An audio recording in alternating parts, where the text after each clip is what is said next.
Seeing as it is Ryder Cup week, one of the most exciting weeks of the year, certainly for any golf fans out there, I thought we would take an interesting video here and put it together as a swing analysis and comparison of both captains, Luke Donald and Keegan Bradley. Now, of course, we won't see either of these two guys with a club in their hands this week at Betpage Black, but it goes without saying they're both certainly more than accomplished players in their own right, both with plenty of Ryder Cup playing history. Luke Donald has been a part of 4 Ryder Cup teams as a player, and each of those 4 occasions they've come out on the right side of the results. Unfortunately for Keegan, he's been on 2 teams representing America, and both times they came up just short. The first being at the famous Miracle at Medina, where Europe came back for arguably the greatest comeback in all of sports history from a trailing 10-6 deficit going into the Sunday singles. And the second opportunity he had of representing America was when they came up, again, just shy of the Europeans at the 2014 Ryder Cup at Gleneagles. So Luke Donald passed world number 1, although Keegan didn't quite get to that ranking in the world. He has got something over Luke that he doesn't have, which is a major championship trophy, I'm sure, sitting somewhere in his living room on display. So both very accomplished players, goes without saying.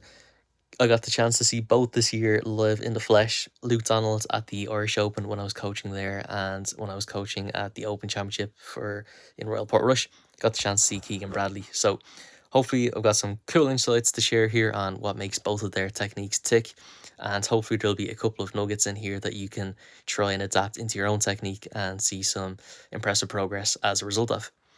So as we've got Luke Donald here on top, let's start with him.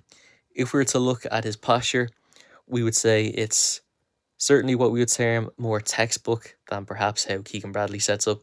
He's much more bent over, a very squatty look to the knees, hands are very low. Although we wouldn't say that Keegan is more textbook than Luke with his posture, he is a little bit more textbook with regards to how he places the club behind the ball at setup. We can see Luke is favouring the heel side of the club here at his address position. Not so for Keegan, he's a little bit more standard out of the middle of the club face. You will see a lot of players at the elite level, maybe there's a particular hole where there's trouble down one side of, and they will actually set up slightly out of the heel or the toe, slightly out of the heel. If it's actually delivered back there, that doesn't mean that they'll deliver it there just because they start there. They could be actually building in some form of a compensation. But all things being equal, if you started there and delivered it back to the heel, we'd expect to see a little bit of fade spin applied to the ball because of something called gear effect on a driver club face. If you struck it out a toe or set up out a toe and delivered it in the same fashion, we would expect to see a little bit more of a draw bias. As we get them going into their backswings here, now I would like to just say, of course, the camera angles aren't exact carbon copies of each other for the comparison, but they're close enough for the sake of the video that we can highlight some key similarities and some key differences. As we get them both to club shaft level to the ground here, we can see Luke Donald has much more connection with that lead arm much closer to the body in comparison to Keegan. His is working much more off at this point. If we're talking about the amateur golfer, of course, everyone's swing is going to be different, but as a rule of thumb, if you're looking to gain a little bit more consistency and a little bit more distance, this is certainly something that I would recommend for a lot of golfers to try and copy, as per the action of Luke Donald right here, a little bit more connection. As we get them progressing on a little bit more past this point, you'll start to see 2 very different angles of the shaft created at this point here. Keegan has got the pitch of the shaft much more upright versus Luke Donald, as we extend the lines out just to show that through the shaft and the butt end of the grip here. Luke Donald has got a much flatter angle to the shaft here. Now, these positions are being formed from 2 different spots. We've already talked about how Keegan's arm, his lead arm, was working more out off the body versus Luke's was a little bit more in. So we can see the arm position is contributing to this for sure. But also the wrist angles, that's something that shouldn't be ignored here either. Keegan Bradley has got a lot more cup and extension in that lead wrist, which is getting the shaft more upright, versus Luke Donald has got a flatter wrist and, if anything, a little bit of bow in the wrist here at this point. And also, as we get them going a little bit more on past this point here, just before they both change direction to come into the downswing, Now, I want you to keep a close eye on Luke Donald's shaft because it will get a little bit hid behind his right forearm and the trees in the background. But we can see, looking at the two here, Keegan is a little bit across the line. And we've got Luke, if I was just going to highlight the angle, just so you can see where his club is going there, he's a little bit more laid off. And again, as I talked about, the wrist angles are playing a role in the shafts being in these different positions. And the lead arm is playing a role. We can see Keegan is a bit more upright again, still at the top of the backswing than Luke is. But also the amount of external rotation in the trail shoulders is playing a significant role here. A good checkpoint to look for to tell how external somebody is with their trail shoulder. A dead giveaway is going to be the angle of the forearm here. So you can see Keegan, his is diving much more forward, like so. And again, these are all pieces that will certainly affect where the shaft is at the top. And with these two different positions at the top, from top of the backswing into impact, you know, you're looking at such a short window of time, about a 200th of a second. So we will expect to see, although that's such a short space in time, there will be differences in how they deliver their body through impact because of where they are at the top. As you get the boats into impact, get Keegan back just a fraction. So again, some differences here. We can see there's a much bigger separation between the elbows here at this point for Keegan. Much smaller gap for Luke Donald here between the arms. If we're looking for some similarities here, we can see the right foot for both are still on a little bit of this slanted angle here. You'll see Keegan's foot is more down.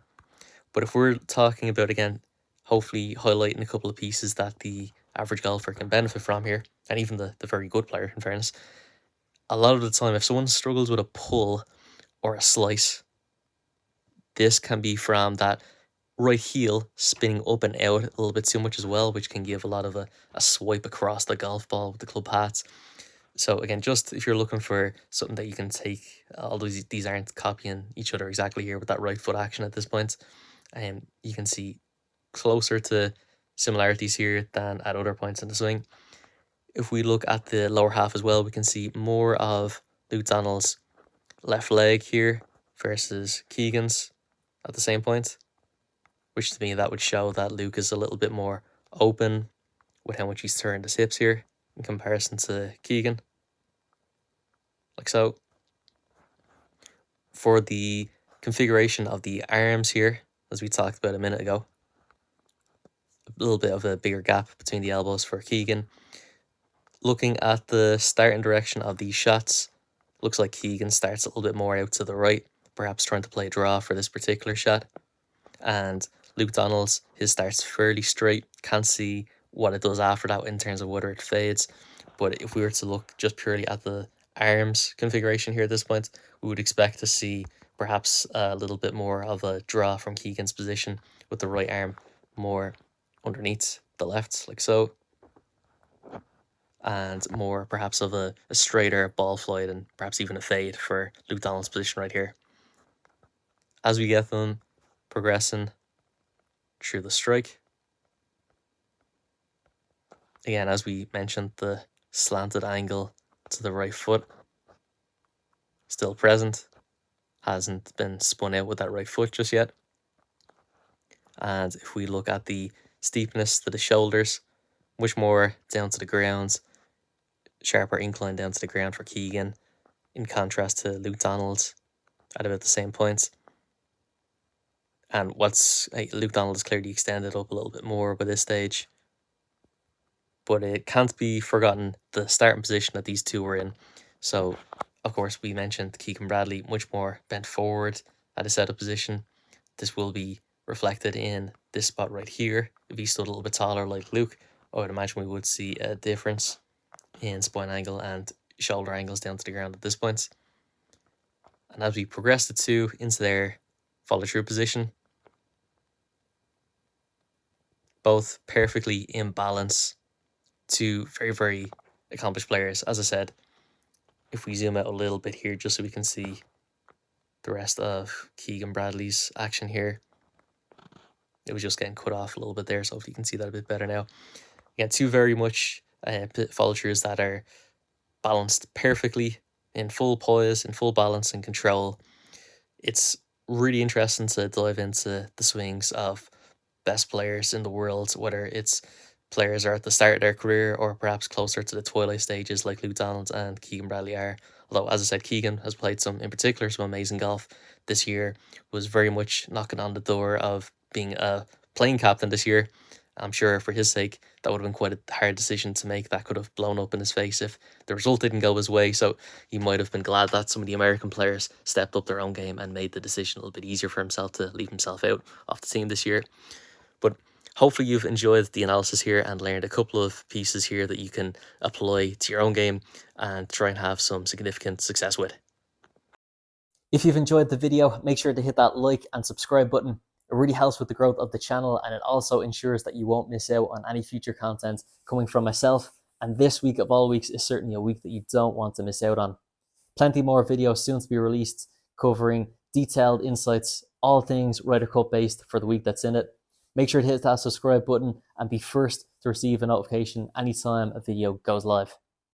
If the motivation levels have been cranked up a notch or two thanks to the excitement of the Ryder Cup this week, and you're serious about taking your game to that next level of performance, there's an opportunity for you to connect with myself no matter where you're based in the world, thanks to the online platform that I use for my online coaching called Skillist.